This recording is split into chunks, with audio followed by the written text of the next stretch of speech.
Hey everyone, welcome to Waxpack Wisdom. My name is Jake T. O'Donnell. Today is a special episode of Waxpack Wisdom, a bit of a wisdom lesson, we'll call it. I was asked on a video that I had posted not too long ago. It was specifically a video for a grade reveal, asking me, how do you submit cards for grading? And I figured I would take the opportunity to do a video where I share that. And so what I'm going to do is I'm going to show you the cards I'm submitting for grading this time.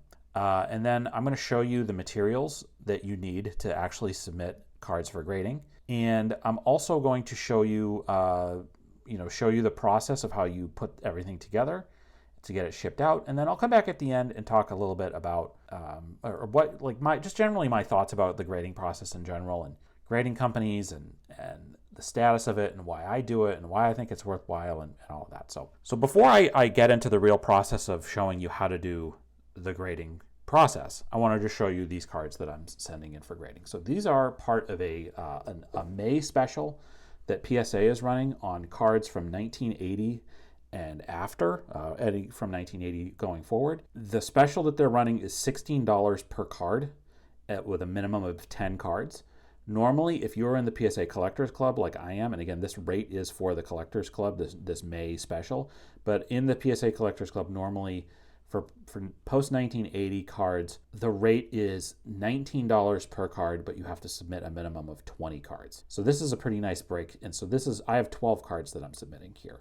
So I'll just run through these quickly. So I'm sending in an 81 Topps Robert Parrish. The reason why I'm sending this in is because I also have PSA graded cards for Larry Bird and Kevin McHale from this year, which was McHale's rookie year. So I figured I'll send in the Parrish too. Andrew Toney, the Boston Strangler. This is 86 Fleer. I just thought this card was really clean. I got this in a set break, and I figured the Fleer cards from 86 always get a premium. The centering's pretty good on this. Might be a set builder would like it, especially if it comes back in a good grade. This is the first hockey card I've ever submitted for grading. This was O-Pee-Chee 1986 Ray Bourque. It's a little bit off center. I still like the card though, and I still like to have Boston Sports Legends in my collection. The rest of these are all baseball. These are all Hall of Fame rookie cards, and I figured newer cards, I would rather send them to PSA than SGC, and I'll get into some of that stuff later about why I feel like that. Edgar Martinez, rookie, 1988 Fleer, 1988 Topps Traded Roberto Alomar, 1991 Upper Deck Jim Thome, 94 Topps Billy Wagner. Again, he's not in the Hall of Fame yet, but I think he's going to be next year. 95 Bowman's Best Scott Rowland, 97 Bowman Adrian Beltre. It's another Adrian Beltre card. I think this is a 99 Upper Deck Beltre. This is a 98 Todd Helton rookie Don Russ, and then this is again, not in the Hall of Fame, but I suspect someday will be 2011 Bowman Chrome Bryce Harper rookie. That signature is not an actual signature. So those are the cards I'm sending in to be graded this time. And let me run through the stuff that you need for when you're going to actually submit the cards. So number one, you have to have your paperwork, and I'm going to get into that, but this is the submission paperwork. When you submit online to PSA, to SGC, they give you submission forms that you have to print out and include with your package. So I'm going to go over what's involved in that when you start the process of actually submitting.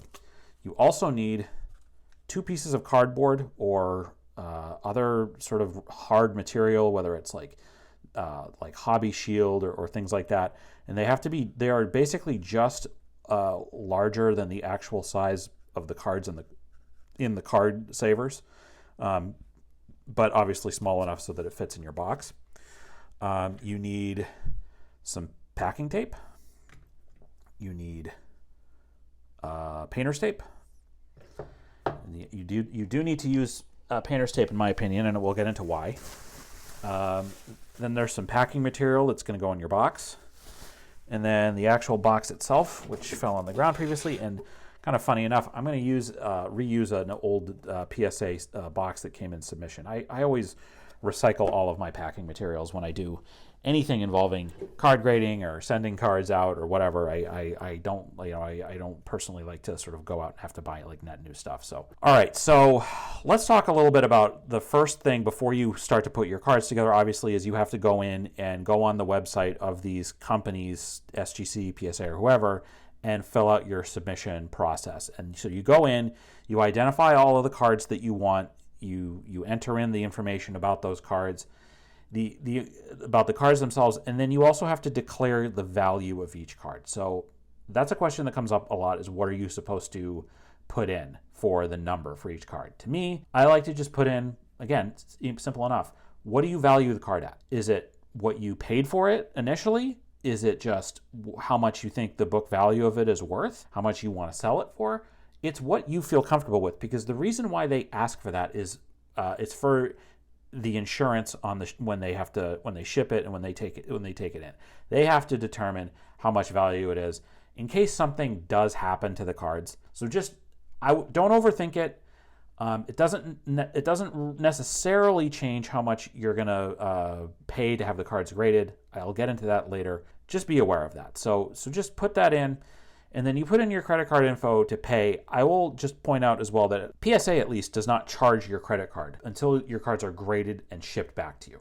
So just keep that in mind as well. You do not pay upfront for grading, at least at PSA. So the process then you print out your stuff and you put your cards in card savers. Now they're very specific about this. You do need to put them in these. You can't put them in top loaders necessarily. There's maybe some bigger card sizes that they would let you put them in top loaders, but you have to put them in these semi-rigid card savers. And you see here that I also have Robert Parrish card here in a penny sleeve inside the card saver.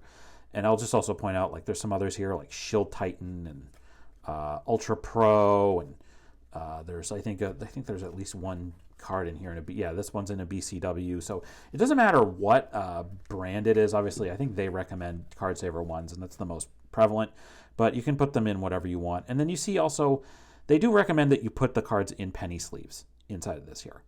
It's not 100% necessary. They're not going to not grade the card if you don't put it in a penny sleeve.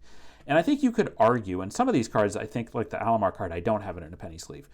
You could argue that not putting them in penny sleeves removes a step in the process where the grader is going to have to handle your cards. So there is value in not putting them in penny sleeves. Let me just show you what you do with. So you got your cards in the penny sleeves, and you got your cards in the card savers, and you have them in order. Now this is something that's important that they tell you as well. You should put your cards in the same order that is the order of the cards on your submission form that's printed out. They recommend that. They say that's what you should do. Now, would they not grade your cards if they're not in the right order? I don't know. Maybe people in the comments can say. But just to err on the side of caution and make sure that you have the cards ordered correctly in the same order that they are on your submission form, okay? So now you want to take your 2 pieces of cardboard, and you're going to take your cards and you're going to put one on one side like this. Make sure that they're relatively straight and even on there, and you're going to just kind of sandwich them in between the 2 pieces of cardboard, okay? Now, let me just make sure that I have these just right. So put them in between the 2 pieces of cardboard. Make sure that they're in the right order and that they're not jutting out, on the outside of the cardboard or whatever. And then what you're going to do is, I'm going to move this. Sorry, this is the first time I've ever done this on camera, so it's a little bit different. You're going to take your packing tape,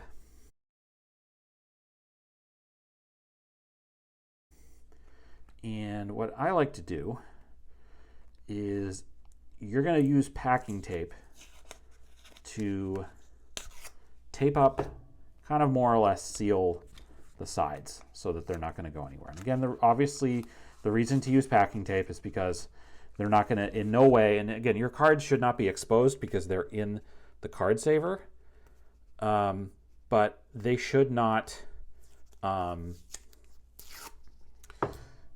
packing tape will not damage your cards in any way. And so what I like to do is I like to do four pieces of packing tape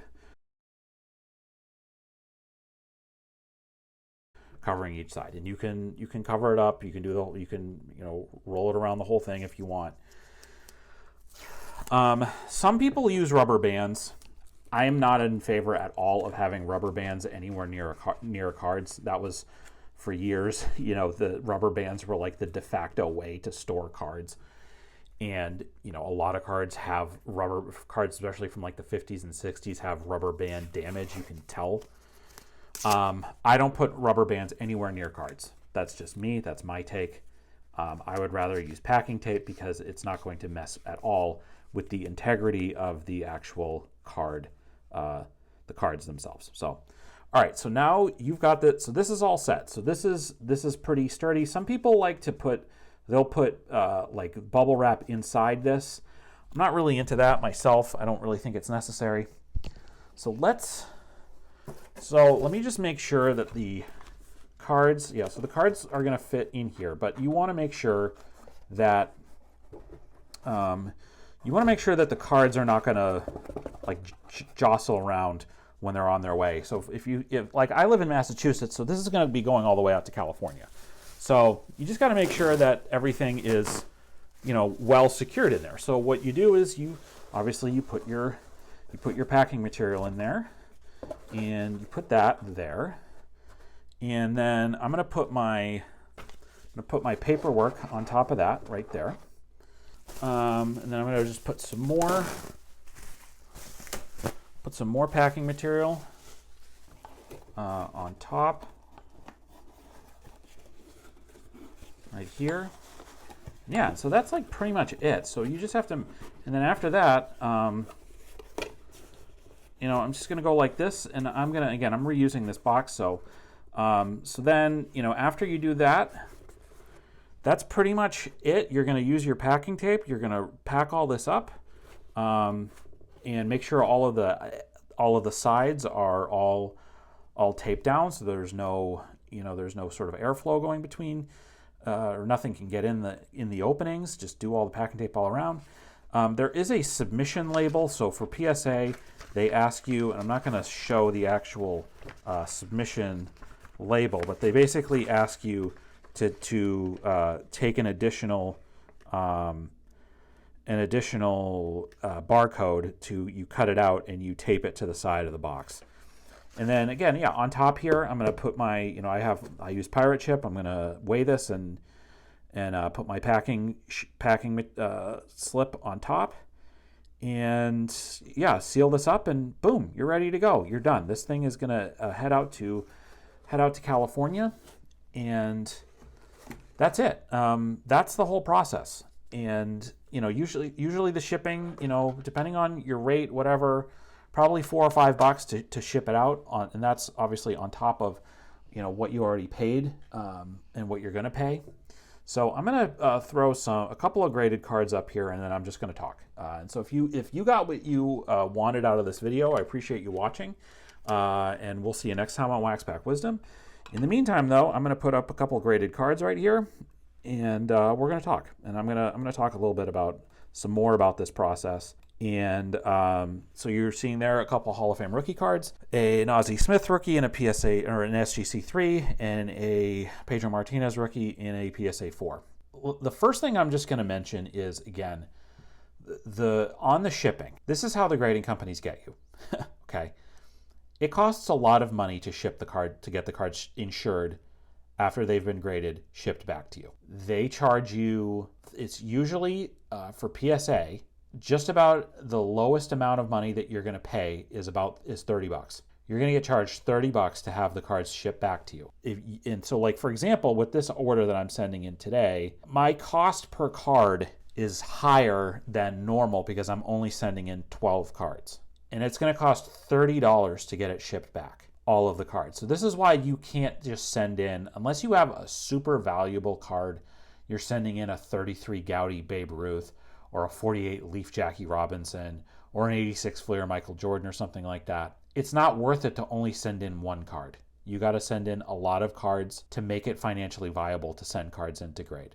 you see here that I have 2 cards that are graded by the 2 big quote-unquote companies, and that's SGC and PSA. Earlier this year, SGC was acquired by the parent company of PSA. People make a bit of a misnomer with this and say PSA acquired SGC. Technically, Collectors acquired SGC, which is the parent company of PSA. So far, SGC has operated not very differently than it had operated previously. I do know that people have complained a bit that the turnaround time SLA for SGC cards has gone up significantly since they were acquired by Collectors. That could be just a bandwidth issue. It's hard to say exactly. They've been very transparent, SGC, about their turnaround times and why things have happened the way that they have. I don't know what that's going to be like going forward now that they're owned by Collectors. I like to use both companies. A lot of people they only send stuff into SGC. Some people really only like to send stuff into PSA. But Mike Moynihan, baseball collector, big PSA guy. SGC, on the other hand, a lot of people will only send stuff into SGC. I like to use both. I like to use PSA for modern stuff, and I like to use SGC for vintage. I personally think that vintage cards look so much better in SGC slabs. I mean, look at that Ozzie Smith card. Isn't that great? And I think that the newer cards, they look more natural to me in PSA slabs. So it's really just an aesthetic thing. I think in terms of the toughness on grades and on grading, I think they're both equally tough on grading.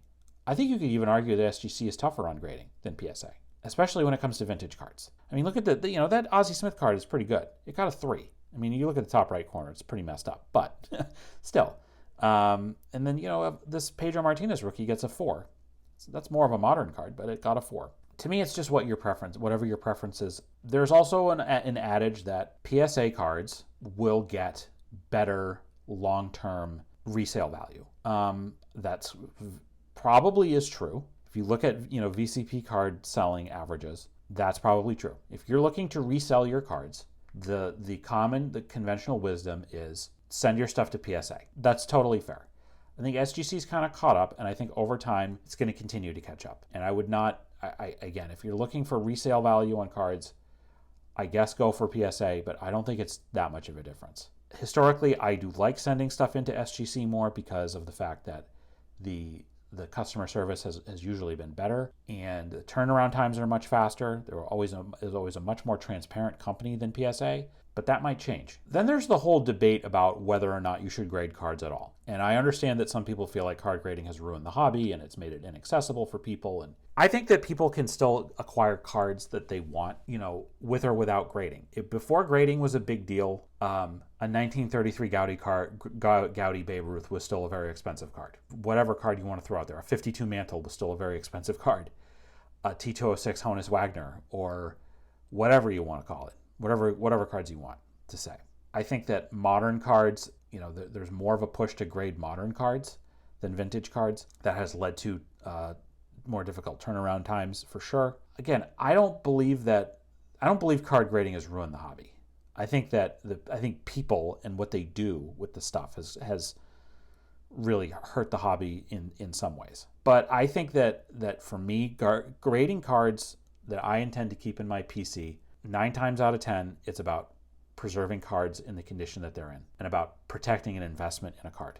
And so that there is a sort of uniform, expectation in terms of what a card is worth because it was graded by a reputable grading company. And again, my advice to people is if you're going to grade cards, especially if you're going to grade vintage cards, use PSA or SGC. There are other grading companies. I'm sure a lot of them are good. For you personally, and for the sort of long term of the value of what you're collecting, I really could not write. Like Beckett is very transparent with their grading, and they give you a full rundown of what the different aspects are of that made up a grade. PSA and SGC don't do that. They don't do that yet. I don't know if that's going to change, but just be aware of that. So I like to grade stuff for my PC to protect things in the condition that they're in. I have sort of more or less recently stopped sending stuff into grade with the intention of trading it or reselling it because I just don't think the value is there to do that. Unless you have bought a huge collection of cards and you have, your per card cost of major cards, whether they're vintage cards or newer cards, to then sort of send them off to SGC or PSA and spend probably, let's just say on average of about $20 per card to get them graded. I don't know. Like if you buy a collection and you get them really cheap, then yeah, it's probably worth it. And if you somehow stumble into buying a card for a lot less than it would be worth if it was a raw card, you buy it for a lot less than you would expect it would grade. I just don't think that flipping cards, sending stuff in, unless you are a dealer, unless that's what you do for a living. My take is just, as a seller or as a buyer, as a collector, I'm just going to buy stuff that I want, and I'll send it in to be graded, and I'll keep it, and maybe someday I'll move it. But I have more or less stopped sending stuff in with the intention of selling it. For the most part, like I said, there was one card that I'm sending in this order that I would be fine keeping, but if it comes back in a big grade, and I'm talking about that 86 Clear Andrew Toney card, I'll probably try and sell it and make a few bucks back. But other than that, I will really only send stuff into grade now that I intend on keeping in my collection long term. Feel free, Ballpark Memories, my buddy Garrett did a whole video about this recently. I'll put a link to it about why he's kind of stopped, why he doesn't really send stuff into grade. And he's somebody that sells vintage cards full time. And I completely agreed with what he said in that video. I think we've gone long enough in this video. I hope this video was informative for folks. I hope that you enjoyed listening to me talk about this. And I hope that I showed you kind of the right way to send in cards to grade. That's how I do it. That's how I've had success. And if you have questions or critiques, or you think that there's something I did wrong, or you think you have a better way of doing stuff, let me know in the comments. Post it below. I'd love to hear what you have to say. If you enjoyed this video, please give it a like and subscribe to our channel so you don't miss any Waxback Wisdom content. In the video description, you can find links to where you can follow Waxback Wisdom on all social media channels.